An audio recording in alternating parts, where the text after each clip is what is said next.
Best health packages up to 80% discount. Tirumala Diagnostics. Hi welcome to our channel. ఈ రోజు మనతో పాటు ఉన్నారు ప్రముఖ జ్యోతిష్య వాస్తు పండితులు, జ్యోతిష్య వాస్తు శిక్షణ నిపుణులు, అదేవిధంగా మహాగౌరి ఉపాసకులు శ్రీ దింటకుర్తి మురళీకృష్ణ గారు. నమస్కారం గురువు గారు. నమస్తే నాన్న. హరి ఓం శివ. రీసెంట్గా తెలంగాణ ఎలక్షన్ అయితే ముగిసింది సార్. అంటే దాదాపు 1 మంత్ కావస్తుంది. ఇప్పుడు ఎలక్షన్ కోడ్ రాకముందే ఏపీలో ఎన్నికల హడావిడి మొదలైంది. సో ఒకరు కాదు, ఇద్దరు కాదు, త్రిముఖ పోటీ ఉంది. బీజేపీ కూడా దీనికోసం ఆరాట పడుతుంది. సో ఇప్పుడు చూసుకున్నట్టయితే చంద్రబాబు నాయుడు, జగన్, అదే విధంగా పవన్ కళ్యాణ్, ఈ ముగ్గురు అయితే ప్రధాన రేసులో ఉన్నారు. సో ఒకవేళ పవన్ కళ్యాణ్ గారు టీడీపీతో పొట్టు పెట్టుకున్నప్పటికీ రిజల్ట్ ఎలా ఉంటుందో మనం వేచి చూడాల్సింది. అకార్డింగ్ టు ఆస్ట్రాలజీ ప్రకారం రెండోసారి జగన్ ముఖ్యమంత్రి అయ్యే అవకాశం ఉందా, లేకపోతే ఏపీకి మూడోసారి ముఖ్యమంత్రి చంద్రబాబు అయ్యే అవకాశం ఉందా? అసలు ప్రిడిక్షన్ ఏం చెప్తుంది? దాని గురించి మనం చెప్పుకునే ముందు ఒక విషయం చెప్పుకుందాం ప్రేక్షకులకి. మనం ఇక్కడ మాట్లాడేది ఏ రాజకీయ విశ్లేషణ లేదా ఒక పార్టీకి మనం సపోర్ట్గా మాట్లాడుతున్నామనో ఒక పార్టీకి వ్యతిరేకంగా మాట్లాడుతున్నామో అనేది కాదు. నా తల్లి మహాగౌరి నాకు ఇచ్చిన జ్ఞానాన్ని, ఆ జ్ఞానం ఎంతవరకు సహకరించిందో దాన్ని బట్టి ఈ జాతకాల యొక్క విశ్లేషణ చేయడానికి నేను ప్రయత్నం చేస్తా. ఇక్కడ మనకి జాతకం ఏం చెప్తుందో అది మాత్రమే చెప్పడం జరుగుతుంది. ఓకే, ఇప్పుడు తెలంగాణ ఎలక్షన్లో చాలా క్లియర్గా జాతక విశ్లేషణలు చేశాం. కేసీఆర్ గారిది, రేవంత్ రెడ్డి గారిది. ఎవరన్నా వీడియో చూడకపోతే చూడండి. అంటే జాతకం ఏం చెప్పిందో మనం అదే చెప్పాలి. అది సిద్ధాంతి యొక్క ముఖ్య కర్తవ్యం. అంతేగాని రాజకీయ ప్రెషర్ వలనో లేకపోతే నాకు ఒక నాయకుడు ఇష్టమనో ఆయన గురించి గొప్పగా చెప్పుకోవడం అనేది ఇప్పుడు శాస్త్రజ్ఞుడికి ఉండకూడదు, శాస్త్రవేత్తకు ఉండకూడదు. ఓకే, నేను ఇక్కడ ఆ వీడియోలు చాలా క్లియర్గా చెప్పా. కేసీఆర్ గారు అంటే నాకు చాలా అభిమానం, but he's going to be lose. అదే జరిగింది. మనం ఈరోజు కూడా ఆంధ్రప్రదేశ్లో మార్చిలో జరగబోయే ఎలక్షన్ల గురించి ఎవరు నిజంగా ఛాన్సెస్ ఎక్కువ ఉన్నాయి అనేది మనం చాలా క్లియర్గా విశ్లేషణ చేసుకుందాం. ఇక్కడ మనకి అందుబాటులో ఉన్న డేటా ప్రకారం మనకి వైఎస్ జగన్ గారిది, చంద్రబాబు నాయుడు గారిది, పవన్ కళ్యాణ్ గారిది, ఇక్కడ మనం date of birth and numerology. మనం ఇప్పుడు ఆస్ట్రాలజీ కూడా ఓన్లీ ఒక ఆస్పెక్ట్లో మనం ఎప్పుడు కూడా విశ్లేషణ చేయము. మీకు క్రితం వీడియోలో కూడా చాలా క్లియర్గా చెప్పాను. ఓన్లీ పరాశర పద్ధతిలో కానీ లేదా వేదికలో కానీ ఓన్లీ కృష్ణమూర్తి పద్ధతిలోనో లేదా నాడిలోనో భృగునంది నాడిలోనో చూడటం అనేది కరెక్ట్ కాదు. ఓకే, డిఫరెంట్ టైప్ ఆఫ్ ఆస్పెక్ట్స్లో మనం క్లియర్గా అనాలిసిస్ చేసిన తర్వాత న్యూమరాలజీ యొక్క సహాయం కూడా మనం తీసుకున్న తర్వాత మనం ఈ ప్రిడిక్షన్ ఇవ్వడం అనేది జరుగుతుంది. వైఎస్ జగన్ గారిది ఈ జాతకం వచ్చేప్పటికి ఇది ఆరుద్ర నక్షత్రం 4వ పాదం. ఈయన యొక్క జాతకంలో బలాబలాలు అంటే ముగ్గురు నాయకుల యొక్క జాతక బలాబలాలు, న్యూమరాలజీ యొక్క బలాబలాలు ఫస్ట్ విశ్లేషణ చేసుకుందాం. ఈయన యొక్క జాతక బలాబలాలకు వచ్చేప్పటికి కుజుడు స్వక్షేత్రంలో ఉన్నాడు. ఓకే, గురుడు స్వక్షేత్రంలో ఉన్నాడు. ఈయనకి రవి గురుల కలయిక ఒక మంచి యోగకారకం అని చెప్పచ్చు. న్యూమరాలజీలోకి వచ్చేప్పటికి ఈయన బర్త్ నెంబర్ 3, డెస్టినీ నెంబర్ 7. ఈయన యొక్క 2024 పర్సనల్ ఇయర్ నెంబర్ వచ్చి 5. ఇక్కడ చంద్రబాబు నాయుడు గారిది వచ్చి ఈయనది కృత్తికా నక్షత్రం. ఈయనకి రవి ఉచ్చ, చంద్రుడు ఉచ్చ, శుక్ర గురువుల కలయిక. ఇది ఒక మంచి యోగం కింద మనం చెప్పుకోవచ్చు. రవి బుధుల కలయిక బుధాదిత్య యోగం కింద పరిగణింపబడుతుంది.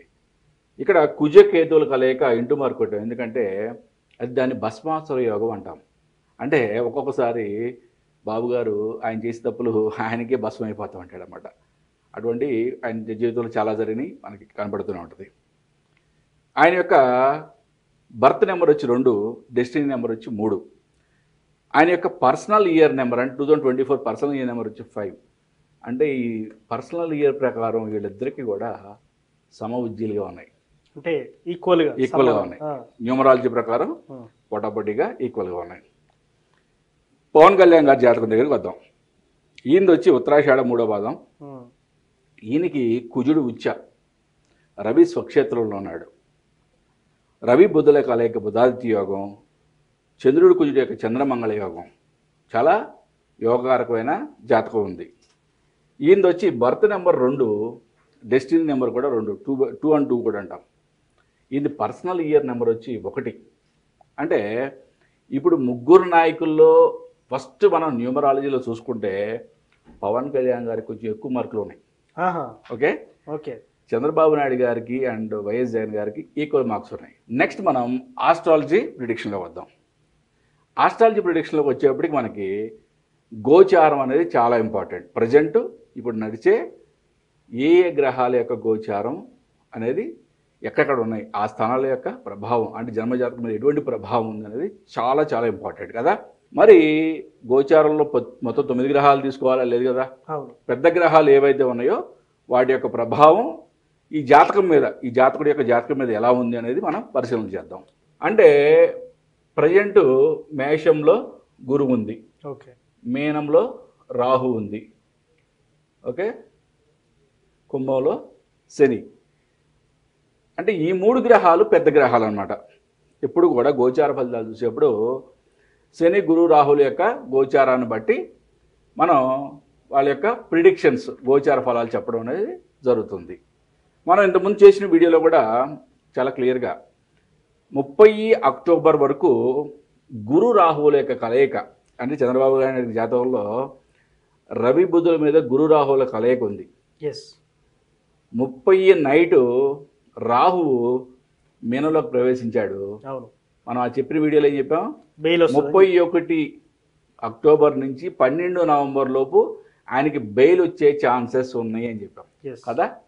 అదే జరిగింది కదా. అంటే ఇది నా గొప్పతనమో లేకపోతే ఇంకేదో గొప్పతనం కాదు, ఇది శాస్త్రం యొక్క గొప్పతనం. ఒకటి గుర్తుపెట్టుకోండి, శాస్త్రం ఎప్పుడూ తప్పు చెప్పదు నాన్న. ఎప్పుడైనా విశ్లేషణ చేసేవాళ్ళు ప్రలోభాలకి లోబడవు, ఓకే, లేకపోతే నాకు ఇష్టమైన పార్టీ అనో నాకు ఇష్టమైన నాయకుడనో మేమేదన్నా తప్పు చేస్తే తప్పు జరగాల్సిందే కానీ శాస్త్రం తప్పు చెప్పదు. ఒకటి గుర్తుపెట్టుకోండి. ఇప్పుడు జనరల్గా ఏంటంటే మనకి అంటే పూర్వకాలంలో రాజులు యుద్ధాలు అంటే ఒక రాజ్యం మీద ఏ రాజు గెలుస్తాడో అనేది ఎప్పుడు చూసుకునే గ్రహస్థితులు గ్రహాల యొక్క కాంబినేషన్స్ వేరే. ఇప్పుడు మనం చూసే ఈ ప్రస్తుత రాజకీయాలు అంటే కుట్రలు కుతంత్రాలతో కూడుకున్న రాజకీయాలు కాబట్టి ఇప్పుడు మనం చూసుకునే గ్రహస్థితులు గోచార ఫలాలు వేరే ఉంటాయి అన్నమాట. ఒకప్పుడు రవి గురుడు కుజుడు వీళ్ళ యొక్క కాంబినేషన్ ఎంత బలంగా ఉంది అని చూసి వాళ్ళకి ప్రిడిక్షన్ చెప్పేవాళ్ళం. అంటే శాస్త్రం ఆ విధంగా ఆచరించేది. బట్ ఇప్పుడు కుట్రలు కుతంత్రాలతో ఉన్న రాజకీయాలకి శని రాహులు ఎంత బలంగా ఉన్నారని చూడాలి ప్రస్తుత రాజకీయాలకి. ఇప్పుడు మనం శని రాహులతో పాటు రవి గురువుల బలం కూడా చూద్దాం. ఎందుకంటే ఒకప్పుడు రాజరికమైన కానీ ఆ బలం కూడా ఇంపార్టెంట్. ఓకే, ఇక మనకి వైఎస్ జగన్ గారికి యొక్క జన్మజాతకానికి ఇప్పుడు గోచారంలో ఎటువంటి బలం ఏర్పడింది అనేది చూస్తే ఆయనకి రవి గురువులు ధనుసులో ఉన్నారు. ఈ గురువు యొక్క బలం 5th ఆస్పెక్ట్లో గురువు యొక్క బలం చాలా అద్భుతంగా ఉంది ఆయనకి. ఓకే బట్ బుధుడు శుక్రుడి మీద రాహు యొక్క ప్రభావం ఏర్పడింది. ఓకే, శని చంద్రుల యొక్క ప్రభావం కూడా ఏర్పడింది. అంటే మానసికంగా కొంచెం ఒత్తిడికి లోనయ్యే ఛాన్సెస్ ఉన్నాయి. రవి గురువుల మీద గురువుల యొక్క ప్రభావం అనేది చాలా మంచి ఆస్పెక్ట్. అంటే గురుబలం ఆయనకి, ఆయన ఒక్కడే సింగిల్గా కూడా చేసే సత్తా ఈ జాతకానికి ప్రజెంట్ గోచార ఫలంలో ఉందన్నమాట. ఓకే, నెక్స్ట్ మనం చంద్రబాబు నాయుడు గారి జాతకానికి వద్దాం. ఆయనకి మేషంలో రవి బుధులు బుధాదిత్య యోగం ఉంది. దాంతోపాటు ఇప్పుడు గోచారంలో గురువు కలిసింది అంటే చాలా అద్భుతమైన యోగకారకం. రెండోది ఆయనకి మనం క్రింద వీడియో కూడా చెప్పాము, రాహు మీద రాహు రావడం అనేది మనం చాలామంది ఇన్ఆస్పీషియస్గా ఫీల్ అవుతారు. తప్పు అంటే డబల్ రాహు అయింది అంటే ప్రాబ్లమ్స్ ఎక్కువ అవుతాయి అన్నట్టుగా ఊహిస్తారు. బట్ ప్రతి కాయిన్కి కూడా 2 సైడ్స్ ఉంటాయి. ఓకే, ప్రతి ఆస్పెక్ట్కి కూడా అలాగే గోచారంలో కానీ మన జాతక విశ్లేషణలో ప్రతిదానికి కూడా పాజిటివ్ ఆస్పెక్ట్ ఉంటుంది, నెగిటివ్ ఆస్పెక్ట్ కూడా ఉంటుంది.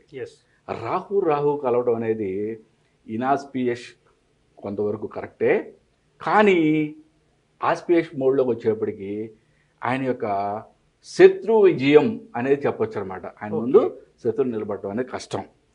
రెండవది శని గురువుల మీద శని యొక్క బలం ఏర్పడింది ఇక్కడ. ఓకే, అంటే ఓవరాల్గా ఈయన కూడా అంటే ప్రస్తుత రాజకీయ విశ్లేషణలో కావాల్సిన బలాలు బాగా ఉన్నాయి. ఓకే, అంటే ఈ రెండుకి కూడా చాలా ఇద్దరు సరి సమానంగా ఉన్నాయి. మనం నెక్స్ట్ మనం పవన్ కళ్యాణ్ గారి దగ్గర మరి ఈయన యొక్క న్యూమరాలజీ కూడా వచ్చి 2 and 3, పర్సనల్ ఇయర్ 5 చెప్పుకున్నాం మనం. ఓకే, మరి ఈయనకి వచ్చేప్పటికి రవి చంద్ర ఉచ్చ ఉంది. ఓకే, శుక్రుడు గురువు కలయిక, రవి బుధ బుధాదిత్య యోగం ఉంది. నెక్స్ట్ మనం పవన్ కళ్యాణ్ గారి దగ్గరికి వద్దాం. ఓకే, ఈయన ఉత్తరాషాఢ 3వ పాదం. ఈయనకి కుజుడు ఉచ్చ, ఓకే, రవి స్వక్షేత్రం, రవి బుధుల అంటే కలయిక అంటే రవి బుధాదిత్య యోగం, చంద్రుడు కుజుడు చంద్రమంగళ యోగం. Okay, 2 and 2 code. ఇప్పుడు ఈయన చూద్దాం అసలు శని రాహుల యొక్క బలం ఏ విధంగా ఉంది. ఈయన జన్మ జాతకంలోనే రాహు శని 5 ఆస్పెక్ట్లో కలిసి ఉన్నాయి. ఓకే, కోణంలో ఆల్రెడీ కలిసి ఉన్నాయి. అంటే ఈయన పుట్టుకతోనే రాజకీయ నాయకుడు. ఓకే ఓకే, అంటే పుట్టుకతో మీన్స్ 30 years దాటిన తర్వాత వీళ్ళని రాజకీయ నాయకుడు అంటాం అన్నమాట. అంటే జన్మ జాతకాన్ని బట్టి. మరి ఇప్పుడు గోచార బలం ఎలా ఉంది? ఇప్పుడు ఎప్పుడు కూడా జాతకంలో పుట్టినప్పుడు జన్మ జాతకం చూసి అద్భుతం అద్భుతం అంటే కుదరదు. ఎటువంటి మహాచక్రవర్తి అయినా కూడా ఒక్కొక్క రోజు ఓడిపోతాడు, ఇంకొక రాజు చిన్న రాజు చేతిలో కూడా. అటువంటివన్నీ కూడా గ్రహస్థితుల మీద మాత్రమే ఆధారపడి ఉంటాయి. ఓకే, మరి ఈయనకి ప్రజెంట్ గురు రాహు శని వీటి యొక్క బలం ఏ విధంగా ఉంది? రవి బుధుల మీద శని యొక్క ఆస్పెక్ట్ కలిసింది, గురువుకి రాహుకి సంబంధం ఏర్పడింది.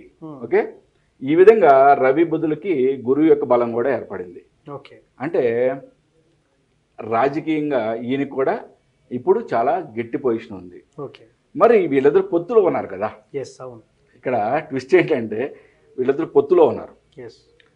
ఇప్పుడు ఈ 2 జాతకాలని మనం మెర్జ్ చేసి చూస్తే ఎప్పుడు కూడా మనం ఒక పార్టీ గెలుస్తుందా లేకపోతే గెలవట్లేదా, అధికారంలోకి వస్తుందా అని చూసేటప్పుడు మనం చూడాల్సింది ఎవరిని? నాయకులనే కదా. అంటే ముందుండి నడిపించే నాయకులు ఎవరో వాళ్ళ యొక్క జాతకాలను మాత్రం మనం విశ్లేషణ చేస్తాం. ఇప్పుడు వీళ్ళిద్దరి యొక్క జాతకాలని ఓవర్లాప్ చేసి చూస్తే వీళ్ళ యొక్క ఇద్దరి యొక్క జాతకాలు చాలా అద్భుతంగా ఉన్నాయి. ఓకే, అంటే ఎక్కువ పర్సంటేజ్, ఎక్కువ బలాబలాలు చాలా, అంటే గోచారంలో ఉన్న ఫలం కూడా చాలా ఎక్కువగా ఉంది వీళ్ళ బలం. అంటే ఇప్పుడు ఇద్దరికి చూస్తే ఎవరికి ఎక్కువ మార్క్స్ ఇవ్వచ్చు అంటారు? ఇప్పుడు ఇద్దరు కలిసే పోటీ చేస్తున్నారు కదా, అందుకనే ఇద్దరిని ఓవర్లాప్ చేసి చూస్తాం. అంటే ఇప్పుడు ఇక్కడ వైఎస్ జగన్ గారిది, సిబిఎన్ చంద్రబాబు నాయుడు గారిది పోటాపోటీగా ఉంది జాతకం. పవన్ కళ్యాణ్ గారిది కూడా కొంచెం అటు ఇటుగా ఆయన కూడా అంతే బలం ఉంది. బట్ ఈ 2 కలిసినప్పుడు చాలా అద్భుతమైన యోగకారకాలు ఏర్పడినాయి. అంటే ఈ 2 జాతకాలు కలిసి పోటీ చేస్తుంటే గెలుపు వీళ్ళకి తథ్యం అని చెప్పచ్చు. అంటే ఒకటి చెప్పగలను, అంటే దీంట్లో అద్భుతమైన ట్విస్ట్ ఒకటి ఉంది మళ్ళీ. అంటే చంద్రబాబు నాయుడు గారు పవన్ కళ్యాణ్ గారి కూటమి గెలవడం ఒక ట్విస్ట్ అయితే ఒకటైతే, అది జాతక విశ్లేషణ అయితే, ఇంకొక ట్విస్ట్ ఏంటంటే పవన్ కళ్యాణ్ గారికి ఐదర్ సీఎం లెవెల్ పోస్ట్, అంటే డిప్యూటీ సీఎమా లేకపోతే సీఎం సీట్ని షేరింగ్ చేసుకుంటారా అనే రాజకీయ విశ్లేషణలో పోవట్లా. ఇప్పుడు ప్రజెంట్ ఉన్న ఆస్ట్రాలజీ బలాన్ని బట్టి హీఈస్ ఎలిజిబుల్, అంటే హీఈస్ గెటింగ్, ఆయన రేపు 2024 ఎలక్షన్ తర్వాత సీఎం లెవెల్లో ఆయన కూర్చోబోతున్నాడు. ఇది మాత్రం నేను ఘంటాపథంగా చెప్పగలను. ఏది ఏమైనా కానీ ఈ ఇద్దరు యొక్క కూటమి విజయం సాధిస్తుంది, కానీ పోటాపోటీగానే ఉంటుంది. ఎందుకంటే ఈయన బలం కూడా గోచారంలో కొంచెం బాగానే ఉంది కాబట్టి, అంటే ఇద్దరితో పోల్చుకున్నప్పుడు కొంచెం తక్కువ బలాలు ఉన్నాయి కాబట్టి పోటాపోటీగా ఉన్నా కానీ ఎక్కువ, అంటే నల్లేరు మీద నడకే అని చెప్పచ్చు. అబ్బా ఒక విధంగా చెప్పాలంటే నేను ఇక్కడ తెలంగాణలో ఏం చెప్పాను, 2 సింహాలు కొట్టుకుంటున్నాయి అన్న. బట్ ఒక రేవంత్ రెడ్డి అనే సింహానికి 60 మార్కులు ఇచ్చాను, కేసీఆర్ అనే సింహానికి 40 మార్కులు ఇచ్చాను. అదే రేషియోలో ఇక్కడ సీటింగ్ వాళ్ళకు వచ్చిన ఫలితాలు కూడా అదే విధంగా ఉన్నాయి. కానీ ఇక్కడ ఆస్పెక్ట్ చాలా వీళ్ళిద్దరికి కలిపితే చాలా బలాలు ఎక్కువగా ఉన్నాయి. ఎస్.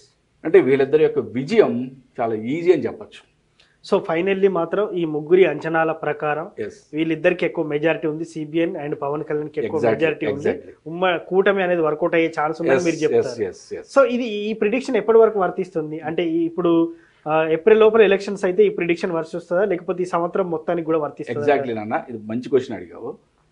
గోచార బలం అనేది చాలా ఇంపార్టెంట్ Yes. ఎప్పుడు కూడా మనకి జాతక విశ్లేషణలో. ఇప్పుడు గురువు యొక్క గోచారం మేషంలో 30 ఏప్రిల్ వరకు ఉంటుంది. ఓకే. 1 మే నుంచి మనకి వృషభంలోకి మారుతుంది గురువు. ఎస్. గురువు యొక్క సంచారం మారుద్ది. అంటే గురువు యొక్క బలాబలాలు కొంచెం అటు ఇటుగా అవుతాయి. ఓకే, కొంతమందికి ఇంకా ఫెచ్చింగ్ అవుద్ది, కొంతమందికి కొంచెం తక్కువ అవుతాయి. బట్ మనకున్న అవగాహన బట్టి 30 ఏప్రిల్ లోపు ఎలక్షన్లు జరుగుతాయి కాబట్టి నేను చెప్పిన ఈ ప్రిడిక్షన్ అనేది ఇదే జరుగుద్ది. 30 ఏప్రిల్ తర్వాత కనుక ఎలక్షన్లు జరిగే ఛాన్సెస్ నాకు తెలిసేది లేవు. అటువంటిది ఉంటే కనుక మనం ఒకసారి మళ్ళీ మాట్లాడుకుందాం తప్పకుండా. Thank you sir. ఏపీ రాజకీయ విశ్లేషణ గురించి చాలా చక్కగా వివరించారు. Thank you so much. నమస్తే నాన్న. హరి ఓం శివం. సో చూశారు కదా, ఏపీ హారోస్కోప్ ప్రిడిక్షన్ ప్రకారం చంద్రబాబు నాయుడు, పవన్ కళ్యాణ్, అదేవిధంగా జగన్ గారి జాతకం ప్రకారం చూసినట్టయితే ఎవరు ముఖ్యమంత్రి కాబోతున్నారని చెప్పేసి ప్రిడిక్షన్ వేస్తే మనకు అంచనాల ప్రకారం చెప్పారు. సో ఇది జరగబోయేది ఏప్రిల్ లోపల మాత్రం ఈ ప్రిడిక్షన్ వర్తిస్తుందని చెప్పొచ్చు అని కూడా గురువు గారు చెప్తున్నారు. ఇది వాటి కార్యక్రమం. మరో కార్యక్రమంలో మళ్ళీ కలుద్దాం. Thank you.